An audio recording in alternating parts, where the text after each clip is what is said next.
Amén. Hoy lo que traigo preparado es predicar en contra del pecado. Amén. ¿Y por qué en contra del pecado? Porque Dios no habita en iglesias bonitas.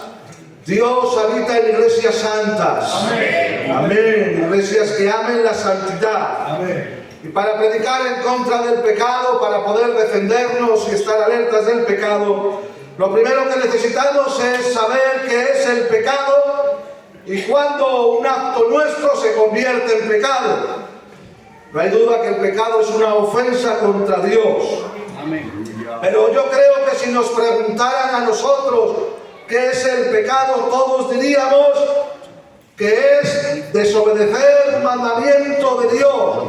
¿Por qué? Porque desde niños nos han contado que el primer pecado en cometer la humanidad fue el de Adán y Eva, que fue desobedecer un mandamiento explícito de Dios, que se encuentra en Génesis capítulo 3, verso 2 y 3, donde Dios les dice: de todo árbol podéis comer menos de este. Y ellos hicieron caso omiso y comieron del árbol prohibido. Así que podemos decir que el primer pecado es desobedecer los mandamientos de Dios. Pero la palabra nos sigue enseñando que hay muchas más definiciones acerca de lo que es pecado. Y es, por ejemplo, en Primera de Juan, capítulo 3, verso 4, el apóstol Juan nos enseña y nos dice que el pecado es infracción de la ley. Y la palabra que usa el apóstol Juan aquí en griego viene a significar más o menos anarquía, rebelión, desprecio a la ley de Dios. Y hay otra palabra para pecado que es transgredir la ley de Dios. Podéis tocar, si queréis tocáis, en que sea bajito, podéis tocar. El otro día me dijo mi amigo Samuel que quedaba más bonita, Así que tocad si queréis. Decía que era transgredir la ley de Dios. Y transgredir la ley de Dios nos habla de ir más allá de lo permitido por Dios, de salirse de los límites establecidos por Dios. Pero la palabra de Dios nos enseña que hay una definición por excelencia para definir pecado, que es la más común que se usa en la Biblia y en griego es amartía. Y su significado es errar el blanco, equivocarse en la diana. Esto, el ejemplo que ponen es un arquero que tiene una flecha, una diana, y él quiere hacer diana. Él no quiere equivocarse, pero ha hecho amartía, ha errado el blanco, se ha equivocado. Entonces, esto de errar el blanco traído a nuestro tiempo es salirnos de los estándares divinos de Dios para nuestras vidas. Errar el blanco en cuanto a lo que Dios quiere y desea para tu vida.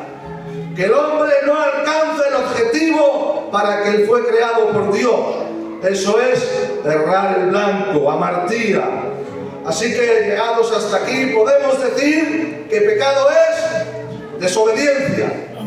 Pecado es infringir la ley de Dios, transgredir los límites establecidos por Dios y errar el blanco, salirnos de los estándares divinos que Dios quiere y desea para usted y para mí.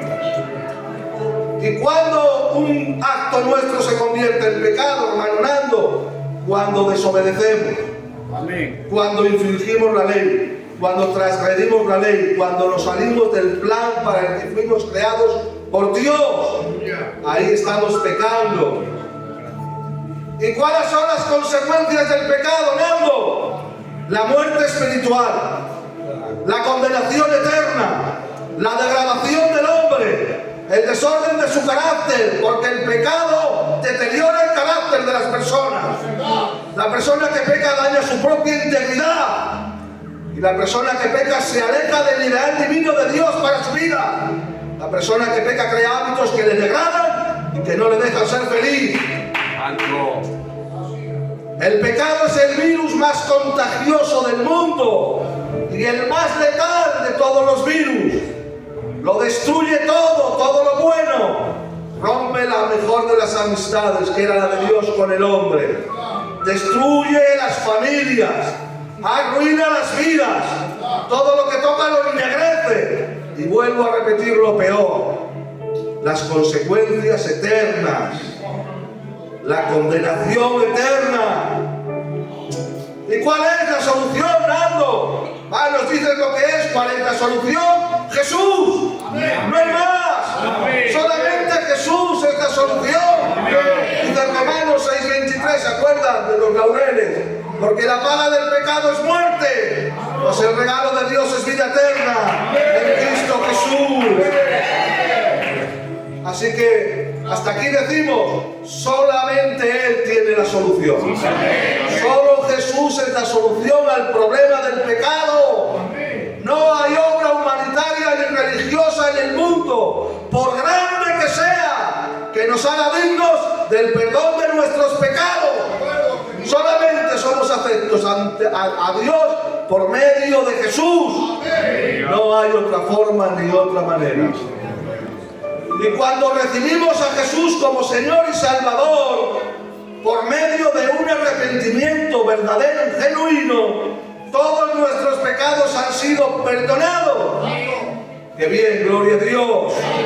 Y comenzamos a vivir una nueva vida en Cristo Jesús. Ahora, cuando un cristiano arrepentido de verdad peca, porque el cristiano también peca, podemos definir este pecado como amartía, como errar el blanco. El Hijo de Dios no quiere equivocarse, queremos hacer diana, pero a veces nos equivocamos, a veces erramos el blanco. ¿Por qué? Porque seguimos arrastrando la vieja naturaleza que está viciada, y a veces la vieja naturaleza nos hace tropezar. Y cuando pasa esto, el Hijo de Dios se siente miserable, se le quebranta el corazón y va corriendo a la presencia de Dios a buscar el perdón y la restauración de la comunión con Dios. Entonces, ¿cuál es la diferencia con el pecado de uno que no es hijo de Dios? La práctica. La práctica. La palabra griega para práctica de pecado sugiere algo habitual, o más bien un estilo de vida. El pecador por práctica abraza el pecado, abraza vivir el pecado. La práctica de pecado no está en el número de veces que usted comete un pecado al mes, no, sino en la actitud del corazón frente al pecado. Si te gozas infringiendo la ley de Dios, si te gozas errando el blanco, si te gozas traspasando los límites establecidos por Dios, aunque vengas al culto, deberías examinar tu corazón, porque eso es una evidencia de que te falta un verdadero arrepentimiento y el nuevo nacimiento en Dios.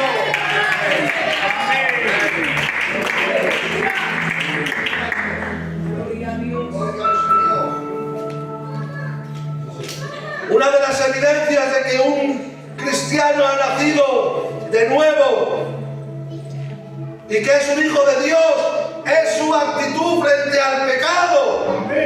¿Por qué, Nando? Porque un cristiano huye del pecado. Cuanto más lejos del pecado, mejor. No trata de vivir al límite de lo que está permitido, no. Cuanto más lejos, mejor. ¿Por qué? Porque el que ha nacido de nuevo trata de agradar a Dios, al que lo salvó. Que bendito sea el nombre de Dios. Déjame unos pañuelitos. Gloria a Dios. Ahora, ¿qué pasa si vemos un cristiano que se ha acostumbrado a vivir una vida cristiana de tropiezo en tropiezo? Y este hermano piensa,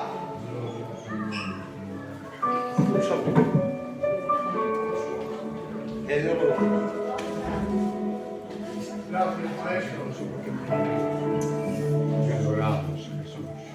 Decía, ¿qué pasa con un cristiano que se ha acostumbrado a vivir de tropiezo en tropiezo? Y él piensa en su corazón y se dice a sí mismo, bueno, que Dios nos entiende, que somos débiles, Mañana le pido perdón y ya está, que Dios es bueno y que Dios es misericordia.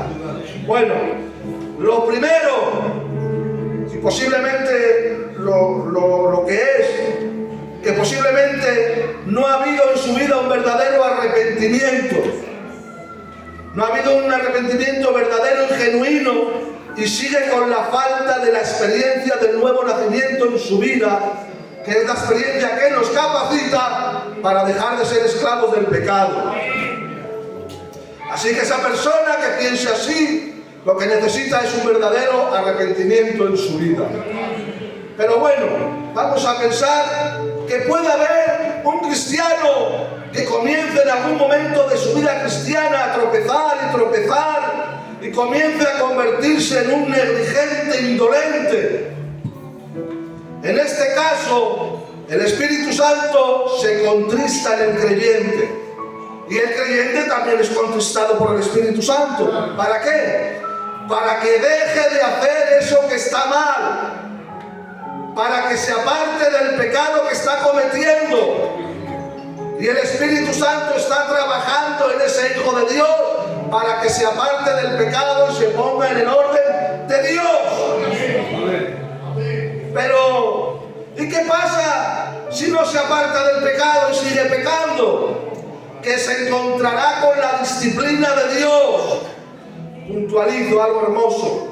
Hay que decir de la disciplina divina que es una de las mayores evidencias del amor paternal de Dios para sus hijos. ¿Por qué? Porque Dios solo disciplina a los hijos. Amén. Ahora, ¿cómo disciplina a Dios? Por medio de su palabra, por medio de las circunstancias de la vida, la pérdida del gozo y de su comunión. Y no hay nada más desesperante para un hijo de Dios que haya experimentado la cercanía de Dios, que ahora empiece a experimentar la lejanía de Dios. Eso es desesperante. Pero bueno, el fin de toda disciplina es que el Hijo de Dios se vuelva de su mal proceder y sea restaurado. Pero, ¿y si el Hijo de Dios sigue obstinado en su mal proceder y sigue viviendo y pecando? Lo que cree la teología arminiana, y nosotros somos arminianos, pero no creemos esto porque lo dijera Arminio, lo creemos porque lo vemos en la palabra de Dios.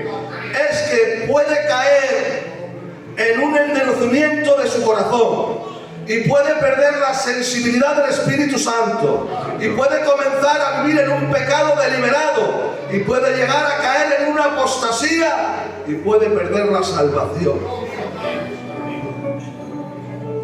La definición de apostasía es renunciar, abandonar la fe y salirse del camino. Ahora, escúchenme esto, que esto creo que es lo más importante del mensaje. Que un cristiano verdadero caiga en apostasía es casi imposible, por no decir imposible. ¿Por qué, Nando? Porque es un rechazo a la fe consciente. Por eso la salvación realmente no se pierde, se rechaza. Es un salirse del camino voluntario y deliberado. La salvación no se pierde como usted pierde las llaves o el móvil, que hoy lo encuentra, hoy lo pierde, mañana lo encuentra. No, la salvación no es así.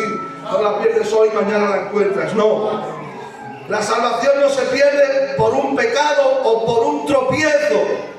Es un rechazo voluntario y deliberado.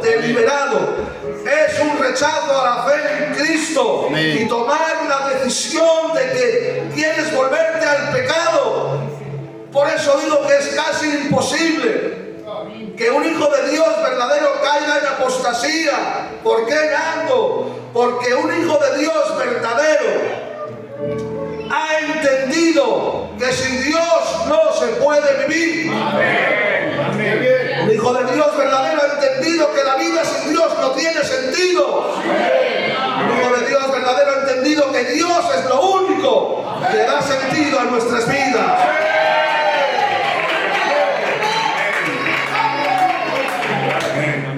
Si no fuera porque hay textos que hablan de la apostasía y de que debemos perseverar hasta el final, posiblemente nosotros predicaríamos que la salvación no se pierde. Pero como hay textos para enseñar sobre la apostasía y de que debemos perseverar hasta el fin, no podemos enseñar otra cosa. Debemos perseverar hasta el fin. La salvación no depende de nosotros. No me malinterpreten, depende de Dios en todos los sentidos. Nosotros entendemos que si seguimos luchando la buena batalla de la fe es por la gracia de Dios y nada más. Nuestra responsabilidad es seguir en el camino, no salirnos del camino, y Dios hará todo lo demás. Nuestra responsabilidad es seguir en Cristo. Él hará todo lo demás. Pero con el pecado no se puede jugar. El pecado son puertas abiertas al enemigo, que las va a usar si le damos lugar en nuestra contra. El pecado, vuelvo a repetir, que es el virus más contagioso y letal del mundo.